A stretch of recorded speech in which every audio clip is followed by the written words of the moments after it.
Salam Godly Family, yuk kita nikmati teh hangat, teduhkan hati, hadirkan semangat. Firman Tuhan hari ini terambil dari Surat Efesus pasal yang keempat, ayat yang ke-23 hingga ayat yang ke-24.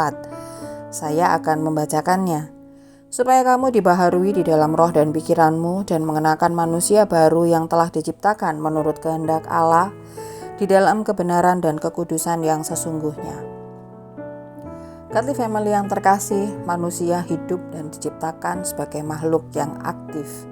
Di dalam keaktifannya, manusia membuat perubahan atau perbedaan. Perintah pertama Allah kepada manusia adalah beranak cuculah dan bertambah banyak. Penuhilah bumi dan taklukkanlah itu. Berkuasalah atas ikan-ikan di laut dan burung-burung di udara, dan di atas segala binatang yang merayap di bumi. Jumlah manusia yang tadinya hanya 2 orang harus berubah menjadi banyak. Manusia yang pada mulanya berkumpul di satu tempat harus mengubah situasi itu sehingga seluruh bumi dipenuhi. Manusia harus membuat perubahan sehingga bumi yang tadinya belum ditaklukkan menjadi ditaklukkan. Manusia juga diperintahkan untuk berkuasa atau memimpin atas semua hewan. Pemimpin seharusnya juga membuat perubahan, yaitu mengubah yang buruk atau mengubah yang baik menjadi lebih baik dengan kuasa yang dikaruniakan Tuhan kepadanya. Namun setelah kejatuhan dalam dosa, manusia mengubah, bukan lagi sesuai dengan maksud dan tujuan Allah, tetapi sesuai dengan maksud dan tujuan manusia yang berdosa. Manusia yang pada mulanya dipanggil untuk bertambah banyak, malah saling membunuh. Manusia yang seharusnya memenuhi bumi malah berkumpul di satu tempat. Manusia yang seharusnya mencerminkan atribut Allah menjadi manusia yang mencerminkan dosa. Dosa juga adalah pengubah. Manusia berdosa bisa hidup secara pasif atau ikut aktif mengubah di dalam dosa.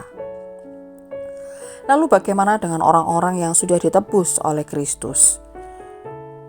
Mereka diubahkan terlebih dahulu oleh Tuhan, supaya mereka bisa menjadi pengubah yang sesuai dengan kehendak Tuhan.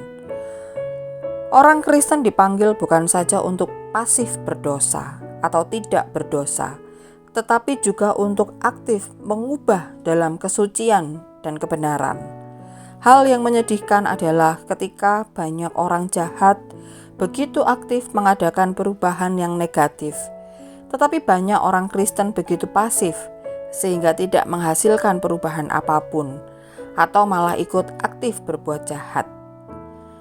Edmund Burke berkata, satu-satunya syarat yang diperlukan agar kejahatan menang adalah kepasifan orang-orang baik.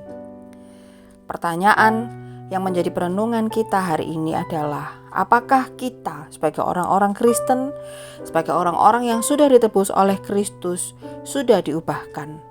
Dan sudahkah kita berubah menjadi orang yang lebih baik sebelum kita mengubah hal-hal di sekitar kita? Sadarkah kita bahwa kita dipanggil sebagai pengubah? Dan perubahan apa yang ingin kita capai untuk kemuliaan Tuhan? Kiranya firman Tuhan hari ini menolong kita untuk kita benar-benar menjadi agen-agen perubahan, baik itu di dalam keluarga kita, di dalam masyarakat, dimanapun kita berada. Mari kita berdoa. Bapa Sorgawi, kami bersyukur ya Tuhan untuk firman yang kami renungkan hari ini. Kiranya Engkau ya Tuhan yang terus menolong kami, memakai kami, Engkau yang mengubahkan kami, dan kiranya Tuhan juga yang memakai kami untuk menjadi alat Tuhan untuk kami bisa mengubahkan orang-orang yang ada di sekitar kami. Tetapi kami percaya Tuhan, kami sebagai orang-orang yang sudah ditebus oleh darah Kristus, kami sudah Tuhan ubahkan. Pimpin setiap aktivitas kami sepanjang hari ini ya Tuhan. Di dalam nama Tuhan Yesus Kristus kami berdoa mengucap syukur.